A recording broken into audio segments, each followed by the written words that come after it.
Welcome to the World Away. Travel tales to inspire your wanderlust. Hi there, welcome to our winter series. This week is all about hiking from the French Camino to the wilds of Tasmania. But before we do, we have a winner for our competition. One lucky person has won a night stay at the Moxie Sydney Airport Hotel, buffet breakfast for two in the Moxie kitchen, return airport shuttle transfers, and up to 14 days valet parking at the hotel. And the winner is, drumroll please, Chup Pham from Sydney. Chup, huge congratulations. We'll be in touch with your prize at this super fun hotel with its runway views, live music and trivia nights. Thanks to the Moxie for this great collaboration. And if you'd like to check it out, jump on their Instagram at Moxie Sydney Airport. And now stay with us as we dive into our winter series. First up, we're chatting with UTRAC's hiking guide, Jacqueline Beagley, who leads guests along the Le Puy Camino, also known as the French Camino. Jacqueline talks about why you should consider the French section of the Camino and what it offers that differs from other hikes in the network of ancient pilgrimage routes across Europe. Welcome to the show, Jacqueline. Thank you. So great to have you on the World Away. So let's start by tell us a little bit about your background, how you got into travel, and and we'll talk about the French Camino. Okay, sure. I think I was obsessed with traveling and wanting to travel for as long as I can remember. I started saving to go overseas on a round the world trip early in high school. It was all I wanted to do. I just wanted to get out and see the world. And so I did do that and did what a lot of young people did and lived in London and did lots of traveling. And by the time I'd completed that, I just knew there was really nothing else in my life that had as much meaning as travel, and I wanted to find a way to work in the industry. So I did, and I started in retail, and then I've spent the last 20 years with tour wholesalers, which or tour operators. I really enjoy that side of the business because I get to see it from all angles, and you get to really have a bit of an impact in the way tours are shaped or how you're bringing them to people. So that side of the industry has been really great. And now I lead as well a couple of times a year, which gives me this incredible sort of 360 view of the industry, I think. So, yeah, it's really varied and interesting. Amazing. So, and talking about those tours that you're leading, so you're doing the French Camino. So what is it about, just generally about the Camino, what is it about it that appeals to so many walkers? Well, it's been around for over 1,000 years, which some people may know because it is an extremely famous set of walking trails and paths that are in Europe. But yeah, origins go back over 1,000 years. So it has always been extremely significant, extremely meaningful. And in the years since then, lots of books and films have been made about it as a sort of path for seekers. I think, there's something very kind of different and alternative. I think when people are looking for something beyond the normal sort of tour experience or a coach or a cruise, which have their place, of course, but when people are really seeking something different, something with purpose and meaning, this trip has really come along to deliver that. And the active element, I think there's a real sense of accomplishment that comes with undertaking a trip with that effort. So, yeah, some people use it as a way to get to nature or to have some time out from their careers or, to be undertaking an effort, a walking effort that's something maybe they haven't done before. So lots of people go into it with sort of different goals, and it really does give people that. It's a really meaningful experience. I've never met anyone who didn't really get something out of it. And more so, I've met people who go back time and time again. It's a very addictive thing to do.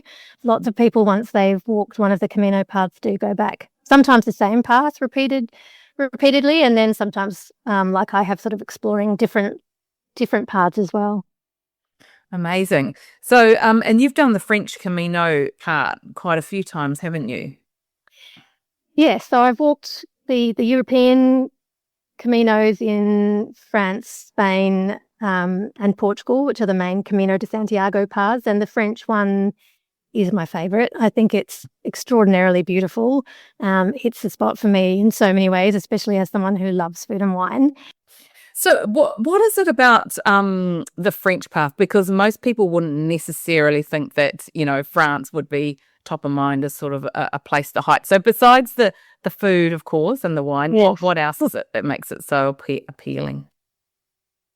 I think it's the landscape, for sure. Paris is the most visited city in the world, or amongst them, and I think people are kind of familiar with some of the scenes and sights that have been in so many films and books and things. But when you get out into the countryside in France, it's really slow living a lot of the time. I mean, these are quite low key, sort of quite traditional places, and everything moves at a slower pace, and it's extremely relaxing and welcoming.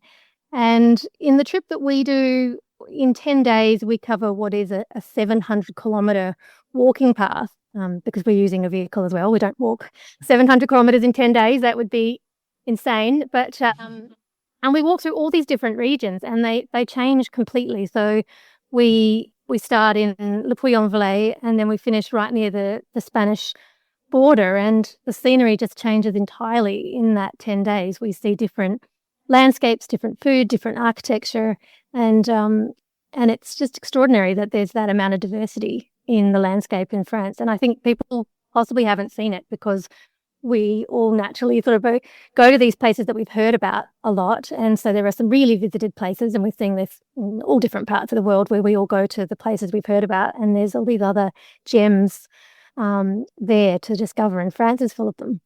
It's extremely beautiful. What's your favourite part of it? And what's some of your favourite experiences doing it? On this path, landscape-wise, I absolutely love an area called the Aubrac Plateau. It's really kind of got this very mystical kind of feeling. It's almost like the moors of Scotland or Ireland, this big open plateau, and sometimes it's all misty and it's just got a wonderful atmosphere, and it's often quite blustery and sort of hard going even when you're walking, even in the summer, but it's just really captivating at the same time. And then I'm a big flower lover. In spring, this path is just spectacular. It's carpeted in flowers in different parts. It's just absolutely beautiful. The scenery changes so much. I absolutely love the landscape on this trip. I really do. And when you approach the Pyrenees, it's like being in Switzerland. It's all rolling green fields dotted with cows, and you've got mountains in the backdrop. You see all of that in 10 days. It's just incredible. Just a really, really diverse landscape. And so what else is it that sort of personally captivates you so much about hiking in France generally? I think it's that kind of slow travel idea. I really think just taking everything down a notch and just being a little bit closer to nature. I work in the city. I have an office job most of the year, and so just getting out into nature just is so rejuvenating. I feel better. I mean, even though you're being active and you're walking 10 or 15 kilometers every day, I just feel rested, and I love being out in the countryside. People are very welcoming. It's just a very simple life. You're walking and eating and sleeping, and it's just a real joy to do that as a form of holiday too, as opposed to sort of racing around. Is that what more people are saying? Like, why, and what sort of people are you getting on these walks? I mean, there's lots of different walks that UTRACs have, and this particular one is about sort of condensing this whole Camino path, which would normally take weeks and weeks to do, 4 or 5 weeks, and we do it all in 10 days. So this is, I think, for people who want lots of experiences in a short period of time. But it is definitely about food and wine, because this one has a focus on the food and wine of the regions. But it is very, very beautiful landscapes. The walking is challenging enough that you feel that sense of accomplishment, but it's not so hard. And there's also a vehicle nearby, which is quite nice, should you need it. But I just think the towns are so well preserved. A couple of the places we stay are like film sets. They're just these gorgeous stone medieval towns.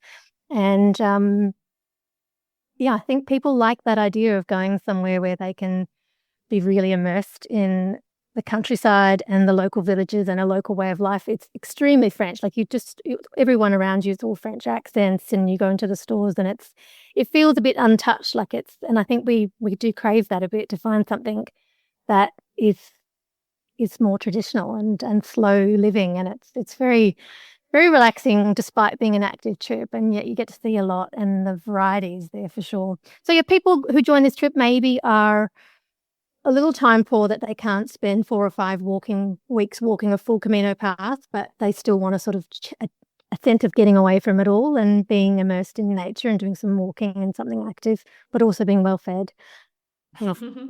What are some of the things that you're eating, or some of the places that you're eating along the way?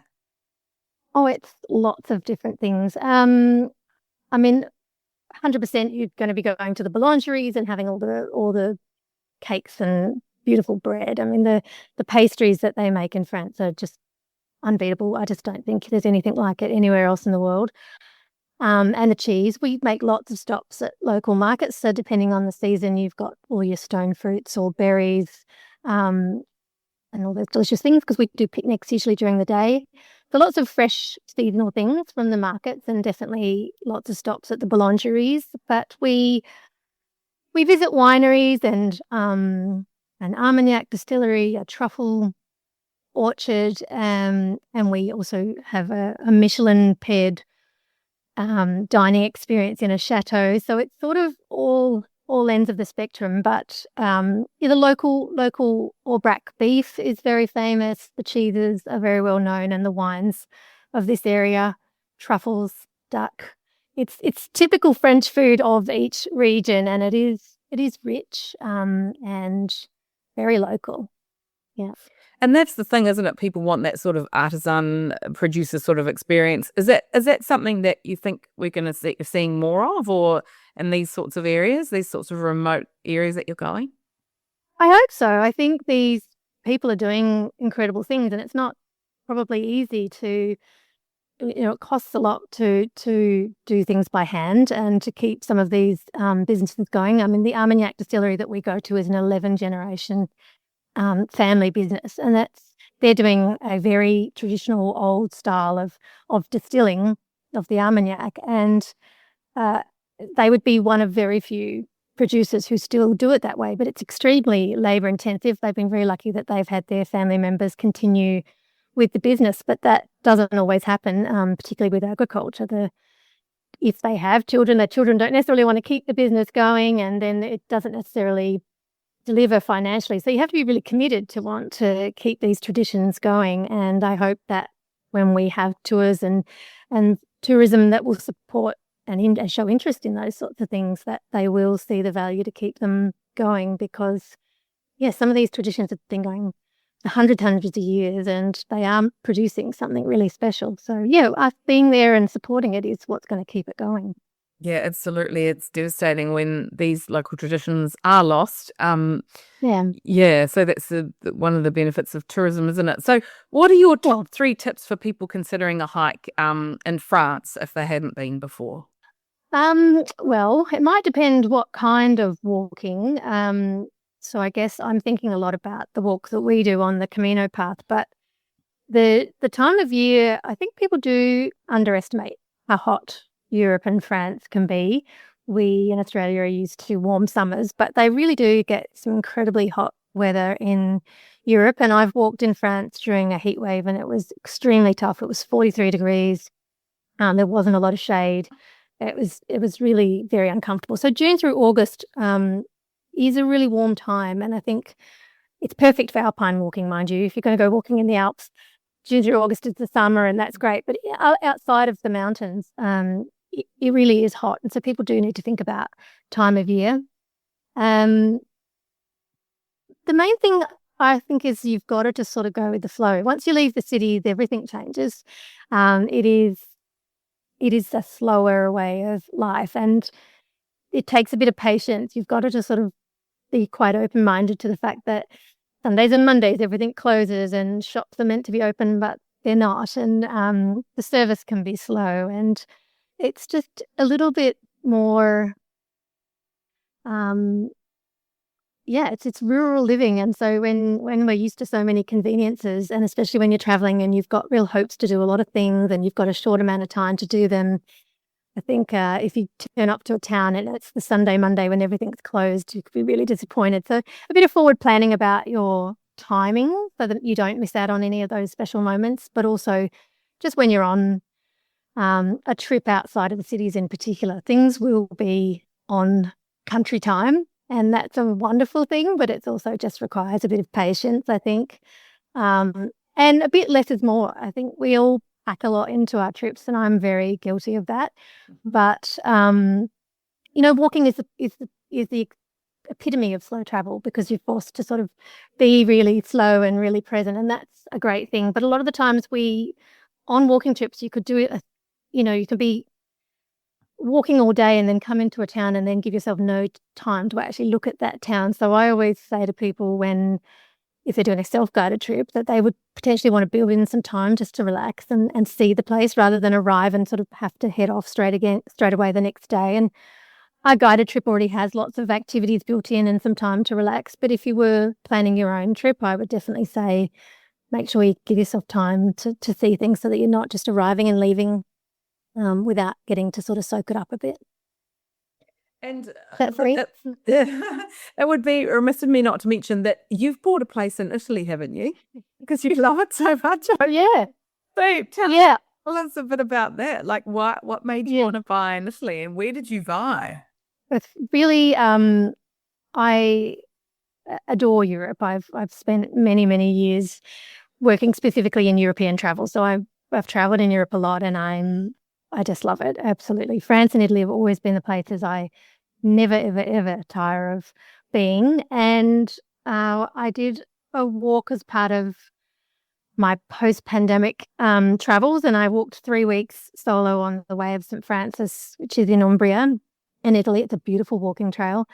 And I just thought this place is something else. It's so untouched. It felt really authentic. It's a very overused word, but it did feel very authentic. And I just loved the nature. It's so many beautiful walking trails.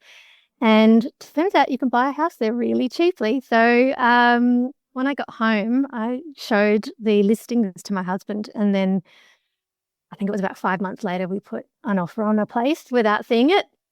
And then 12 months later, we were there collecting our keys. So it was completely spontaneous and a little bit mad, but it's been the most amazing thing.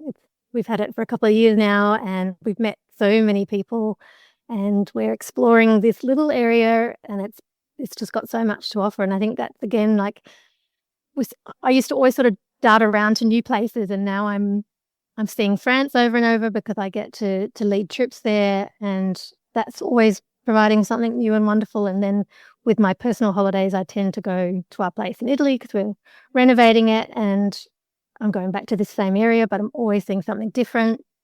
So I really have embraced this idea of going back to these same places and seeing it in a new light each time. If that makes any sense. Amazing. And what's it like? Are you in a village or are you in a... It is. It's in the old town of a village. It's a village that predates Rome. So it's a extremely old town, and it's really well preserved, and it's right up the top of the old town, and it's the top floor of a former palazzo, which sounds really fancy, but a palazzo was essentially a family home, and a grand family's home, so an important family's home. So this was the home of the Nazi family once upon a time, and we have the top floor, and it needs lots of love, but it's got nice bones, as they say, those old traditional floors and big shuttered windows, and looks out onto the countryside. It's a little dream. Wow, incredible. And so will you eventually move there, or will you just keep splitting? No, it's a kind of ridiculous holiday home, but for someone who loves Europe, and I hope it's always a part of my life in work and in my personal life. So at the moment, I'm going at least twice a year, which is fantastic. And I just want to always be connected to Europe and keep walking and eating and drinking there as much as I possibly can. So this has sort of cemented me going to that hard. And at the moment, I'm really fortunate with my work. I'm getting to go to the south central part of France with leading groups. So can't complain. It's a good life. And would you recommend to other people, or have you got any tips for anyone who would love to buy a property in Italy or France in an old town? I mean, yes, I think it's been a huge adventure, and I had lots of encouragement from some people I talked to about it before I did it, who said, you know, you'll figure things out, you'll meet people, you'll get the sort of help you need, because I felt incredibly clueless about what we were doing, and we had no experience, no money. Like, the whole thing was absurd, really. But so they were right. You know, the people are around, and you do just figure out one thing at a time, as we do in all parts of life. But you know, you really do have to do your research. You have to know what you're getting yourself in for. I mean, I think what I first thought was, oh, I'm going to buy a crumbling ruin on an olive field and it'll be so romantic. And then I realized that the permits and expense to build, and obviously trying to do a project like that when you have no idea and you'd be living in Australia, would be just insane. So I had to, you know, reassess what was realistic for someone who wanted it as a holiday home. And so yeah, it took different forms in the search, but I mean, it was obsessive. I was looking every single night, and I joined all the Facebook groups and all the different forums and connected with lots of other people who'd done similar things. And I mean, in travel, and it is sort of an extension of travel, buying and renovating overseas, but like travel, people are very supportive. You know, they're really encouraging, and that's how I first walked the Camino, actually, because I heard about it and I read a blog, and I wrote to the guy who wrote the blog and said, gosh, this just sounds like the most incredible thing. Not expecting that he would write back. And he wrote back, I think, the next day and said, it's the best thing you'll ever do. You know, if you want any help at all, if you have any questions, let me know. And I thought, perfect stranger on the other side of the world who doesn't know me is willing to be so supportive and encouraging and helpful. And that's what the Camino was. And then that led to this life in active travel and walking in Europe, and it did end up changing my life and continues to do that, because then walking in Europe led to buying the place, and I just found that people were so helpful and encouraging, and yeah, you just figure the rest out. But it's a nice community. It really is. What a remarkable life that you now lead, and I'm sure lots of people would love to follow in your footsteps. But we are running out of time, so I'm going to ask you the question that we ask all our interviewees, which is, what's the most bizarre thing that's ever happened to you on your travels? But I'm an obsessive planner, so it's funny. People always say, you research things so much, nothing's a surprise. And I think that's possibly true. I do. I research things like crazy.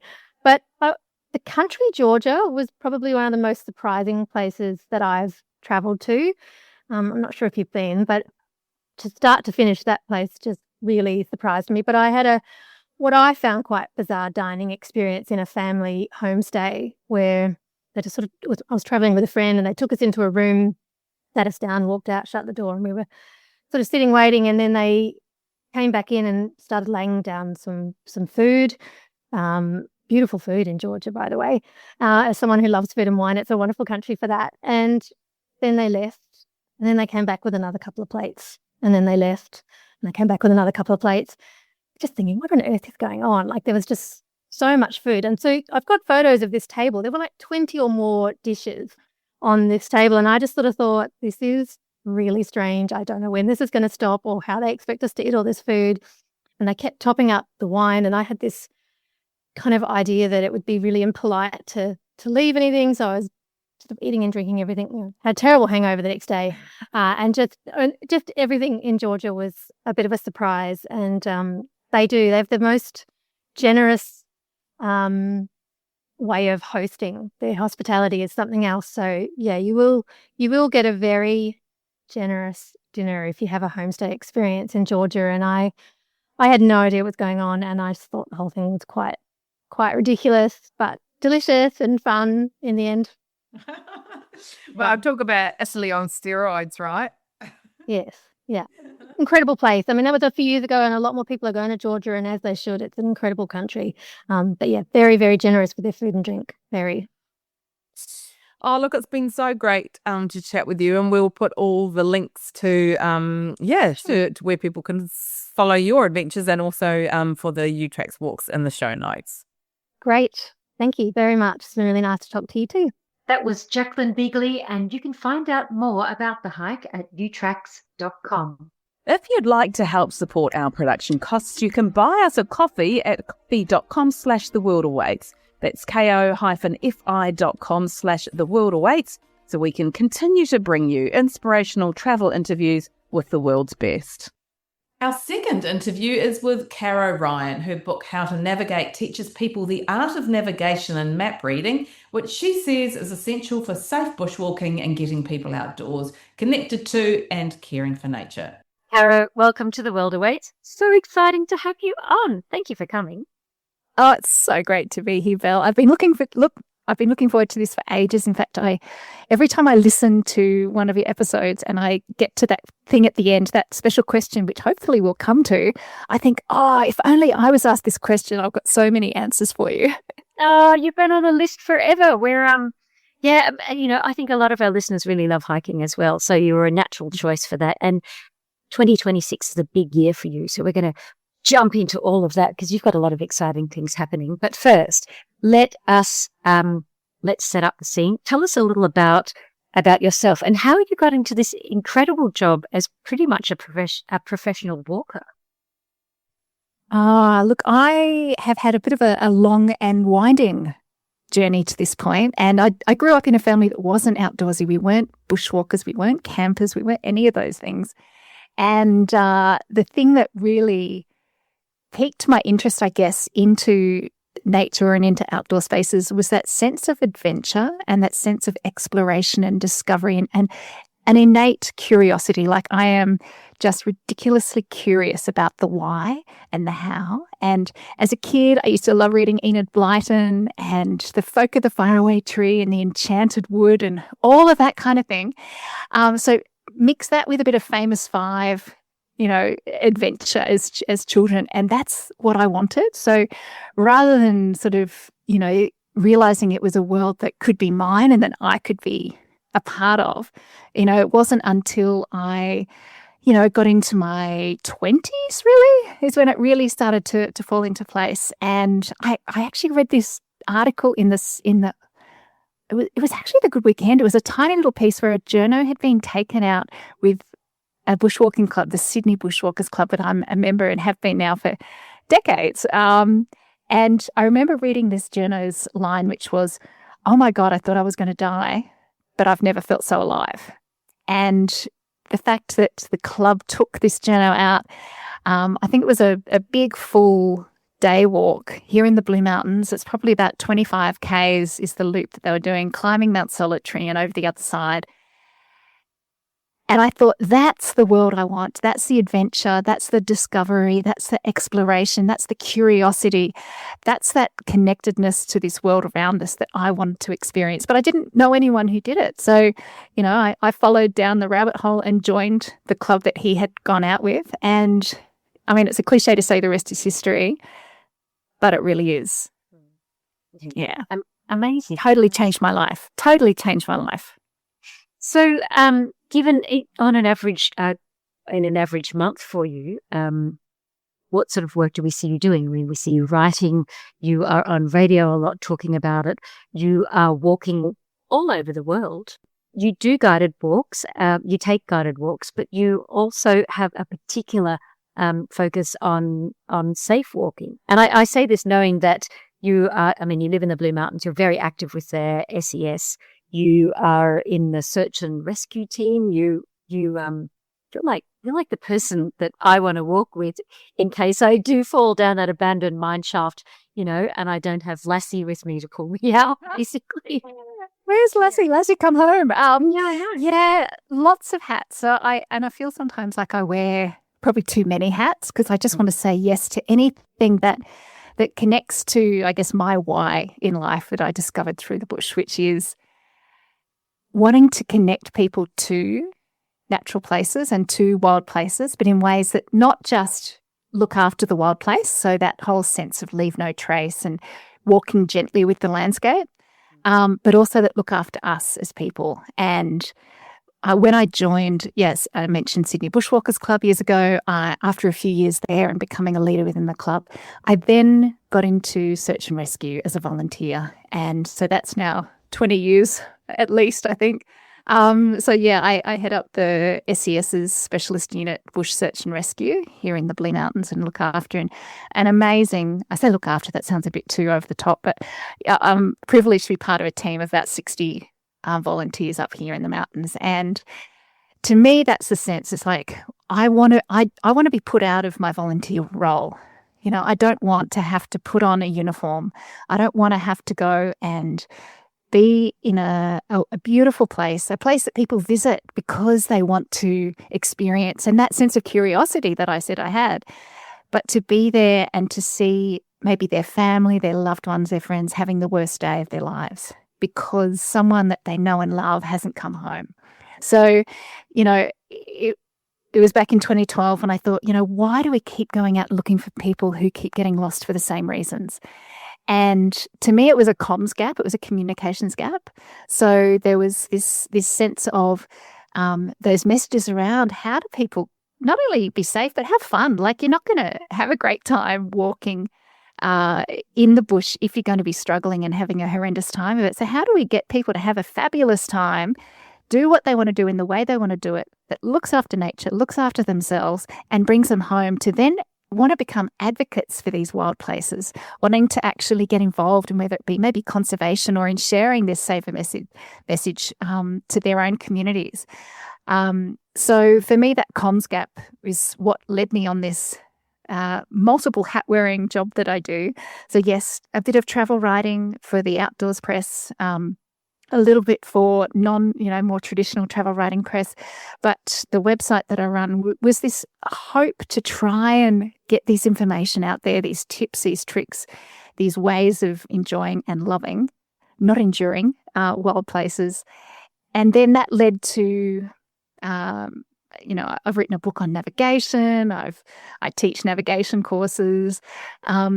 But also just a lot of that stuff in the social media space to try and encourage. So it's not just about educating people. It's about inspiring them to want to go to incredible places, but then encouraging them that they can. It rocketed. It hit the shelves, and it really found a people, didn't it? And from that you talk constantly on. I think just on before our interview this morning, you were talking to ABC and to Radio National about safe walking. Have you got any tips for us just to condense it down into 3 things that when you're going to go out for a walk, what you would say the 3 things that you need to do before you head off? Okay, can I make it 4? And I'm going to make it 4, and it's easy because it's an acronym. Okay, go. Okay, so TREK, TREK. All right, so T is take everything you need. So for that, you can dive into packing lists for day walks, packing lists or overnight packing lists. I've got free downloads of those on my website. So T for take everything you need. Oh, that's your obvious, your food, your water, your shelter, your snacks, your first aid, blah, blah, blah, blah, blah. So T, take what you need. R, register your intention. Now, that's just a fancy way of saying tell someone where you're going, right? Or register your trip. Tell someone you know you're going, where you're going, when you'll be back, and let them know when you do get back. E is emergency communication. So we are so lucky these days with incredible increases in technology that a lot of our smartphones are now getting satellite support, which is great. But you've got to be sure that you're checking wherever you are in the world what services exist for you. So the great thing is that there is a device that you can take anywhere in the world. It's called a PLB, a personal locator beacon. It is one button, one job, and it is I need help right here, right now. And this is a one-off device that you can buy or you can hire and rent them from certain places. And it is like here in Australia, it goes to AMSA in Canberra, which is the Australian Maritime Safety Authority, and they will basically send help for you through the local agency nearest to where you are. Then there's other devices. There's like two-way things. People have heard of InReaches or Zolios, spot trackers, those kind of things. So having some way of communicating when you drop out of mobile phone coverage, because these wild places that we visit, They so often just don't have that connection. They don't have that coverage. And the K, the last one, is know your route and stick to it. So that comes not only know your route, so know where you're going, have a map, but choose the right route in the first place. And a lot of people, they go out and they'll choose a hike or a walk that's not right for them. So they're going to have, apart from having a horrible time, and no one wants that, they'll choose something way too hard, or it's the wrong season for it. It's too hot. It's too cold. And the other thing, trek, I like to be a bit cheeky and throw a little C in there. So it's kind of 5, which is check. So check your weather, check your, with its fire dangers, park closures. If you're doing a coastal walk, maybe check the tides, that kind of thing. So, but that would be my basic trek, TREK. And it was a campaign that was put together by National Parks in New South Wales and also Police Rescue here in the Blue Mountains. Oh, gosh, it's got to be over a decade ago. But if people can just remember that, trek, then it's totally going to set you up for when you think of the statistics of people who've been rescued or that we have to go looking for. If they had just followed that, life would have been a whole lot different for them. Yeah, absolutely. Yeah. I'm going to run you through a little checklist now. Well, it's a quiz actually. I'm going to give you a couple. Yes. Right. So we're actually going walking. We've talked a lot about getting onto the path. Let's talk about the other aspect of it and you actually in the field. So, first question, best day walk in Australia? It's a tough one, and I'm going to stay close to home here on the Blue Mountains of New South Wales. Either the Grand Canyon walk, which you could do in a few hours, maybe 3 hours, depending on your fitness and your speed. Beautiful rainforest walk that follows a creek all the way through. So in summer, it's great because you're in shade. Beautiful moments and places to stop under little waterfalls. It even takes you through a secret little tunnel at one point. So great for families and kids. And the views at the end are a cracker. There are some stairs. So, it's not for everybody. It's probably rated in terms of 1 being easy, 5 being hard. I think it's rated about a 3. But it is absolutely stunning, absolutely beautiful. And it's actually won awards, that walk. So that one would be my number 1 day walk in Australia. Okay, now let's go overseas. Your number 1 day walk over anywhere in the world. I'm giving you the world, Caro. Take it. Where are you taking us? I'm going to take you to Colorado, and it's a recent one for me. And outside the town of Leadville, which is my favourite little town, it feels like, if you're an Australian, it feels a little bit like Jindabyne. It's a bit of a ski town in winter, but in summer it is the home of outdoors and hiking. The Mount Hope Pass in Colorado. It's a big ascent day. But the views and especially if you go in autumn or fall, the colour of the aspens changing, the yellows is astounding. And you get up above the tree line. You can get up to about it's what they call a 13er. So it's above 13,000 feet. And this one I got to 4,000, which is 4,000-ish meters. And absolutely just stunning. Absolutely I'm not, for someone who likes to use words, I suddenly get wordless. My word is unwordable when I'm at something as so beautiful as this. So it was a beautiful bluebird day and it was an absolute cracker. So best day walk so far, I reckon, internationally, Mount Hope Pass, Colorado. Fantastic. And let's go into multi-day walks, because this is really where you start stretching out and testing your limits. And knowing that you don't have to go home at the end of the day, which is sensational. So, best multi-day walk in Australia? In Australia, I would say the Grampians Peaks Trail. So down in Victoria, coming out of Halls Gap. Ooh, I get an ooh from Belle Jackson on that one. Grampians Peaks Trail. It is graded. Some sections are graded. Again, 5 is the hardest. So 4 and 1 section is 5. It's split over 3 sections. It's 164 kilometres. Most people do it over about 12 or 13 days. And the good news is that post the fires in the area a couple of years ago, it's now all been reopened. So the whole track is now open, which is excellent. And the first section in the north is great for people who are newer, and you can actually stay in huts there if you like, only through guided companies. And then the middle section is the hardest section. And I've got to say that's my favourite. And then the southern section is a bit more classic, sort of eucalyptus forest, classic bushwalking tracks. But if you imagine like where the Grampians, or Garryward as it's called, pushes up out of the earth, you're driving or you're catching the bus there, and it's flat, flat, flat, flat, and suddenly this huge dragon's back spine comes up out of the earth, and you get to walk the full length of this rugged, mountainous, and they don't call it the Grampians Peaks, plural, track for nothing, because it is. It's up and down the whole time. But it's, definitely, it's fabulous. The Parks Vic have done a great job in terms of campsites, water tanks, facilities, toilets, all that kind of stuff along there. You book it, and the information that comes with your booking is great.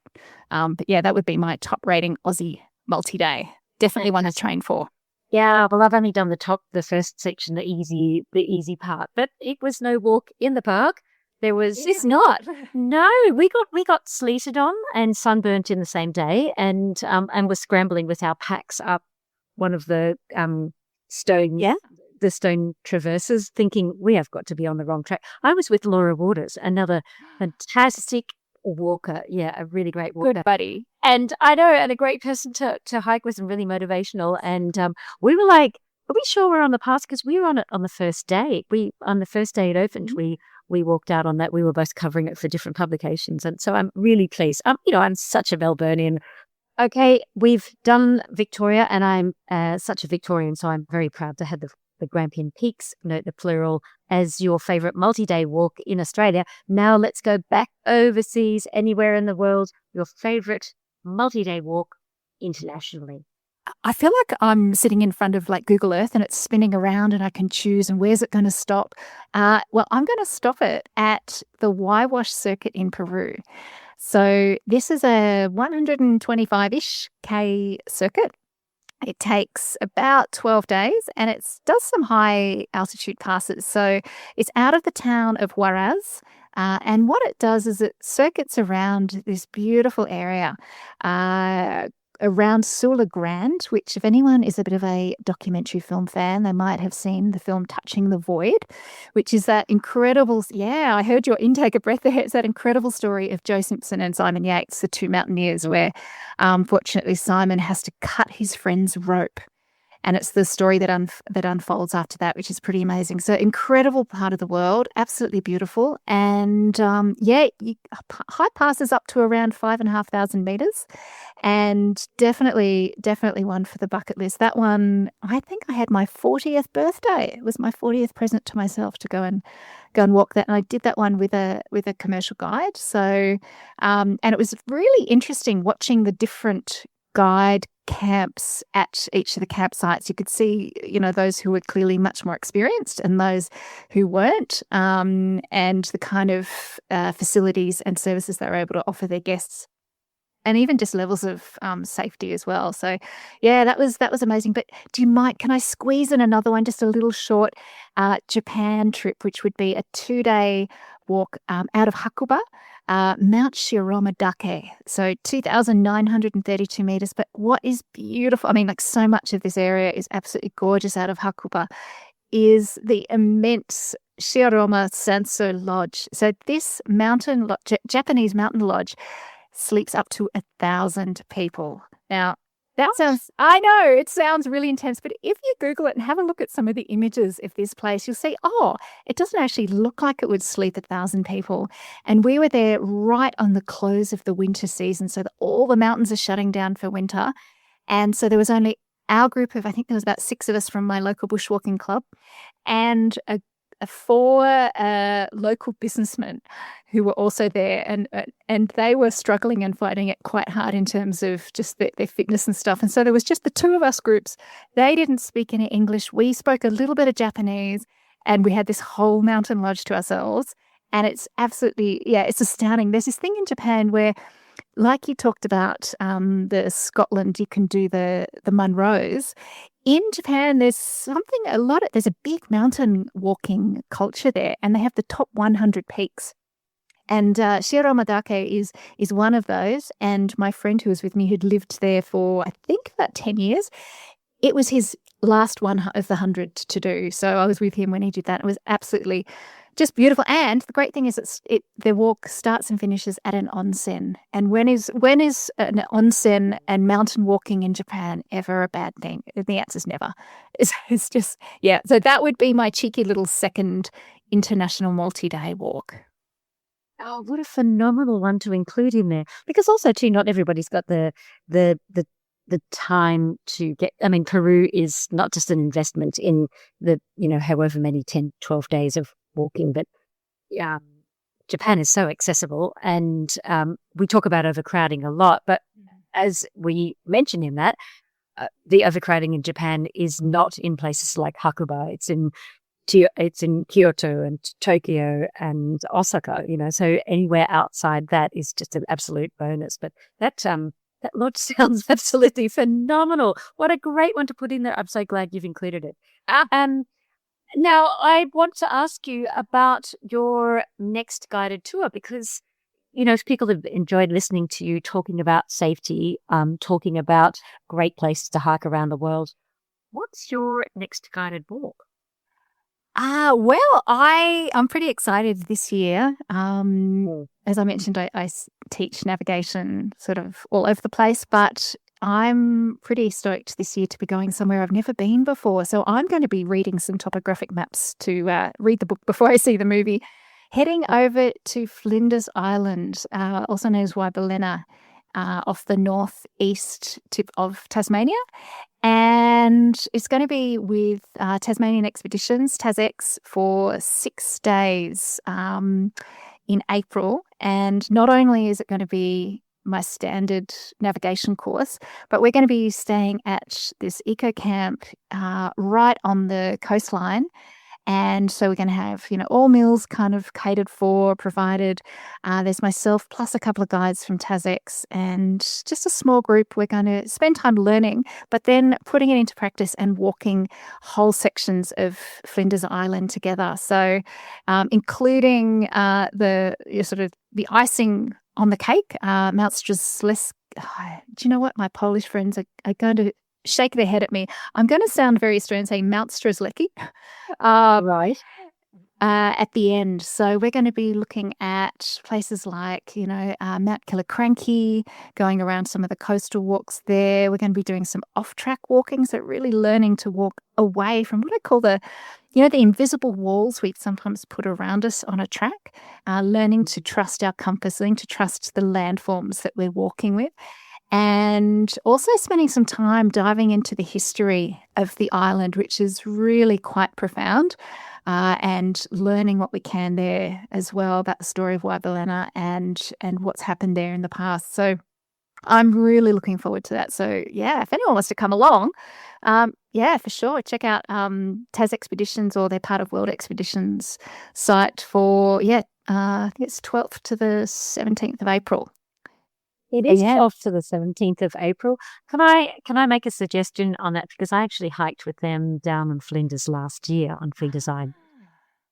Put your swimmers in, Caro, because the bays are so beautiful. I was actually there. I was there earlier in the year at the end of January, and swimming in the Bass Strait, it is a thing, and it was magical, absolutely magical. So, because, onsens and swimming, onsens and bushwalking, fantastic. But, the Australian version of a day's bushwalk where it ends at a beach and you can leap in, I think is just the absolute best. Like that is the reward that I need. Some people need a slab of cold beer, and that's okay too. But jumping into a body of water, any body of water, a puddle will do me on that one. So that sounds absolutely super exciting. That brings me to the final question in the interview, which is, and it's the one you've been waiting for, the one you've been prepping for, and I love it, and I can't wait to hear it. Tell us about your most bizarre travel experience. Yes. Well, my most bizarre travel experience takes me back to 1997. Yes, I'm a woman of a certain age. And unfortunately, it's not so much a happy story at the time, but the learning from all these experiences is, the things that make us who we are. So I was in Brazil. I was up in outside Belo Horizonte, and I was there researching and putting together a book at the time. And because I was traveling all through South America and Latin America, I was needing to take anti-malarial tablets. And at the time, thankfully, we've moved on a bit in our science and our education and understanding. At the time, the easy option was to take a tablet called Lariam. Now, it's mefloquine. Oh, I see. Even your reaction makes me think, yeah, you've heard the stories, or maybe you've had one yourself. Yes. No. Too scared after Anyway, I'm gonna leave you to tell your hand Lariam story. I'll try and make it short, but essentially Lariam, which has an amazing history based in the US Army and during Vietnam, that was reportedly that the drug trials were actually sped through because they had soldiers dying in the jungles of Vietnam, so they needed to try and get something out there quickly. Lariam's, one of its bad side effects is actually been known to induce psychosis. And unfortunately, I did have my own episode, and it lasted for I was in a place where I spoke no Portuguese, and there was only one person where I was staying who spoke a little bit of English, and I remember starting to feel just a bit sort of physically ill, which wasn't a big drama, you're traveling for a year, you expect these things, but I found myself descending into what can only be described as the deepest, darkest depression. And I think when you're traveling or anywhere and you feel physically ill, at least there's something you can kind of do about it. But I started, this huge depression came upon me, and massive anxiety. And I'd never experienced anything like that in my life. And, you start to sort of, your brain and your mind starts to go into places, seeing headlines of, Australian traveller, lost in Brazilian jungle and never seen again kind of thing. But it also got to the point where I couldn't stop crying, like physically heaving and sobbing. And I'm talking for days at a time. So the only time I stopped crying was when I actually slept for a few hours. And I'm sure the family who I was staying with just had no idea what was going on with this girl, because I couldn't kind of explain it. And I didn't actually know it was the drug at the time. Thankfully, it'd been going on for about 3 or 4 days. And this American woman had turned up, and we started chatting between the sobs, but I'd managed to pull myself together because I was interviewing her for a story. And for some reason at the end, I turned off the tape recorder, and she started telling me about her life working in Africa. And I just said, so what do you do for malaria if you're actually living somewhere for 10 years or 20 years? She said, I took something once. It set me nuts. I never took that again. And I just stopped, and I grabbed her around the shoulders and hugged her. And I went, oh my goodness, was it Lariam? She said, yes. Oh, it's horrendous stuff. It's terrible stuff. And I'm like, oh my goodness. And it was like such a relief, because I honestly thought that I was seriously ill. And I did not know what to do about it, and didn't, this is pre-real internet. I think I just got a Hotmail account to travel, all that kind of stuff. And this woman then proceeded to tell me all of the stories and the history about this anti-malarial drug, and how there are cases of like whole sort of, group legal cases where people get together and have actually sued the company. And yeah, you can't actually buy it in the States anymore. I think it's still available in Australia, but the brand name might have changed. But yeah, that's my little most bizarre travel story. But the happy ending is that, yes, I found out, because this woman had come through the town, what was causing it. It wasn't me. It was the drug. But one of the things is you're not meant to stop taking it suddenly. So I had to keep taking it until I left. Oh. Yeah, until I left the area. And then it has a half-life after. So it took about a year or two to get out of the system completely. But I guess it's just that buyer beware. Like, do your research before you take anything, especially if you're going to be putting yourself somewhere remote. You don't want to sort of end up with a most bizarre travel story to tell on the World Awaits podcast. Oh, I don't think you should be so harsh on yourself, because it was just the one that everybody took. Oh, it sounds horrific, but also the breakthrough moment is beautiful. You should have just I seen me. cried. Oh, even more than I had been for the. I did dine for 4 days already. So, but yeah, I just literally just collapsed onto this woman, and I was just saying, "Thank you, thank you, thank you." It's not me. And it was such a relief. But I mean, there've been cases of people, like deaths have even occurred, and people like long-term paraplegia throwing themselves out windows with this stuff, like horrendous. Anyway. Yeah, we are so lucky you moved to tell the tale and a cautionary tale. Yes, absolutely. Kind of want to end on a happier note though now. No, I'm happy because we've got so much out of this talk. You've given us some great inspiration for places that we should be hiking next, long and day walks as well. We've got your fabulous book, which is How to Navigate. You've got a brilliant hike teaching navigation coming up on Flinders Island. People can also find, and if they don't want to learn with the book, they can also find you. And can they still book courses with you if they're around the Blue Mountains? Do you actually take people out on face-to-face navigation tours still? Yeah, so pretty much roughly every sort of 6 weeks, there's a 2-day course in the Blue Mountains. They are booked. January and February, I think, is already booked. Fully booked. So, but then I do I'm actually going back to Grampians, running a navigation retreat, which sounds a bit posh, doesn't it? So a 4-day read. Yeah. Based in the central section that's in September, I think. And then in July, up on the Scenic Rim in Queensland. So another 4-day retreat there. So I try to get around a bit and offer things in different budget sort of frameworks to try and help people out. So, yeah. That's me for next year. Wow. You're really on a mission for safe walking and teaching people how to take care of themselves and look up in our beautiful country. So thank you so much for joining us on The World Awaits. We're going to put all of those links in the show notes at the end as well too. So Caro, it's been an absolute joy to have this chat with you. Thank you for coming on.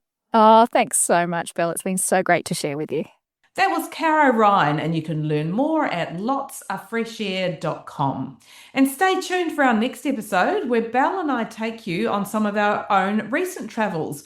I'm going to take you for a hike, bike and kayak in and around the Queen Charlotte Track in New Zealand's South Island, and Belle talks about her trip on an e-bike safari in South Africa where she also stayed in a spectacular luxury lodge. And if you're enjoying our podcast, please follow us on socials. We're on Instagram and Facebook as The World Awaits Podcast. And please leave a rating and review to help us in the rankings. On Apple Podcasts, click on our profile, scroll down to the bottom to leave a star rating. And if you're on Spotify, go to our main page and click the 3 dots underneath our photo. Thanks for joining us on the World Awaits Winter Series.